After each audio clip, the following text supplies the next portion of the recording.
जिस इंसान ने कभी प्यार न किया हो वो अकल का कोलू।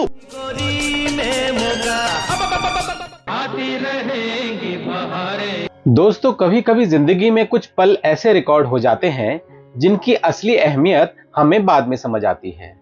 सोचिए, एक पिता और बेटा स्टूडियो में साथ खड़े हैं, माइक ऑन है, रिकॉर्डिंग चल रही है, माहौल बिल्कुल हल्का है, हंसी मजाक हो रहा है और किसी को जरा भी अंदाजा नहीं कि ये साथ में रिकॉर्ड हो रहा गीत इतिहास बन जाएगा। और फिर कुछ ही दिनों बाद वही बेटा हजारों किलोमीटर दूर एक दूसरे देश में और दूसरी तरफ से जो खबर मिलती है वो उसकी पूरी दुनिया बदल देती है।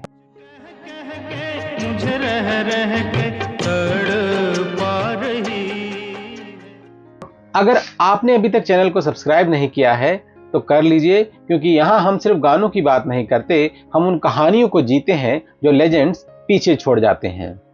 चलिए शुरू करते हैं आज का वीडियो। आप देखना शुरू कर चुके हैं सिंगिंग इमोशन।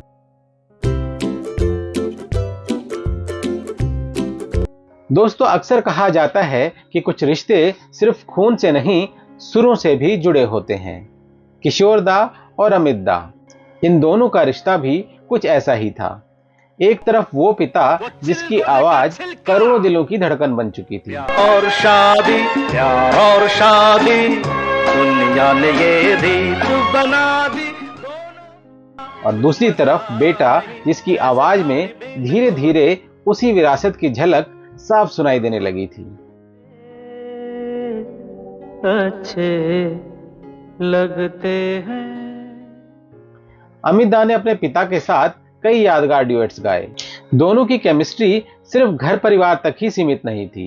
रिकॉर्डिंग स्टूडियो में भी दोनों के बीच वही अपनापन, वही मस्ती और वही म्यूजिकल अंडरस्टैंडिंग साफ दिखाई देती थी। नहीं डोल न जाए दिल इन गोरी गोरी अरे नजर लगे ना रहेंगी बहारे, जाती रहेंगी बहारे।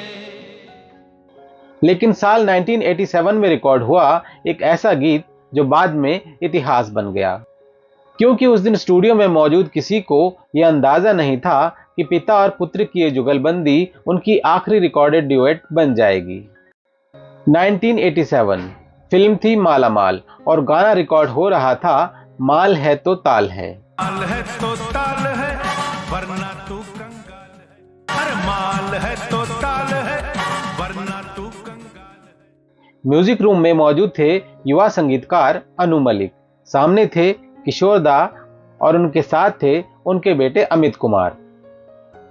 रिकॉर्डिंग शुरू हुई, दोनों की आवाजें स्टूडियो में गूंज रही थी और तभी रिकॉर्डिंग के बीच अचानक किशोर दा अनु मलिक से कहते हैं, अनु, ये उधर से भी मेरी ही आवाज आ रही है, कुछ पता नहीं चल रहा। दरअसल किशोर दा इशारा कर रहे थे अमित दा की तरफ। उन्हें लग रहा था कि अमित दा की आवाज उनसे इतना मैच कर रही है जैसे दूसरी तरफ से भी उन्हीं की आवाज सुनाई दे रही हो। माल के बिना जीना मुहाल हो, माल को देखे सालों साल हो गए। ये सुनकर अनु मलिक ने जवाब दिया, वो आज भी दिल को छू जाता है। उन्होंने मुस्कुराकर कहा, हमें यही तो चाहिए।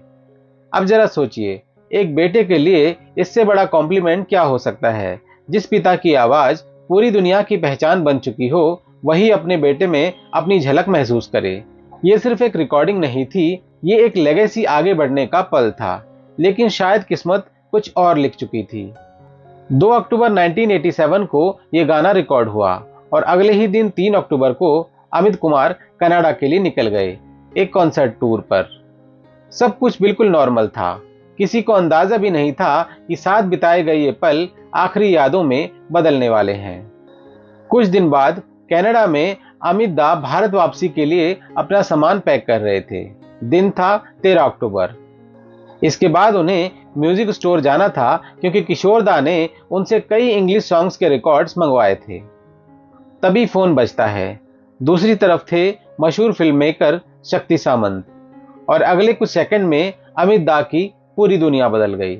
उसी फोन कॉल पर उन्हें पता चला कि किशोर दा अब इस दुनिया में नहीं रहे। जरा सोचिए, जिस इंसान के साथ आपने कुछ दिन पहले हंसते हुए गाना रिकॉर्ड किया हो जिसकी आवाज अभी भी कानों में गूंज रही हो और अचानक पता चले वो आवाज हमेशा के लिए खामोश हो गई। शायद इसलिए माल है तो ताल है सिर्फ एक फन सॉन्ग नहीं है, ये एक इमोशनल मेमोरी है। माल है तो ताल है वरना तू कंगाल है। एक ऐसा गीत जिसमें एक पिता की विरासत और एक बेटे की आखिरी म्यूजिकल याद हमेशा के लिए कैद हो गई। ये स्टोरी कुछ दिन पहले अमित जी ने विकी लालवानी को दिए एक इंटरव्यू में शेयर की थी। तो आपको ये कहानी कैसी लगी हमें कमेंट में जरूर बताइए। अगर वीडियो पसंद आया हो तो लाइक करें, हाइप करें, शेयर करें और चैनल को सब्सक्राइब जरूर करें। मिलते हैं आपसे अगले वीडियो में, तब तक सुनते रहिए, महसूस करते रहिए, क्योंकि लेजेंड्स जाते नहीं, अमर हो जाते हैं। जिस इंसान ने कभी प्यार न किया हो वो अकल का कोलू, और जिसने कभी शादी न की हो वो चिलगोजे का छिलका। मिलते हैं आपसे अगले वीडियो में, तब तक अपना बहुत बहुत ख्याल रखिएगा। Thank you for watching.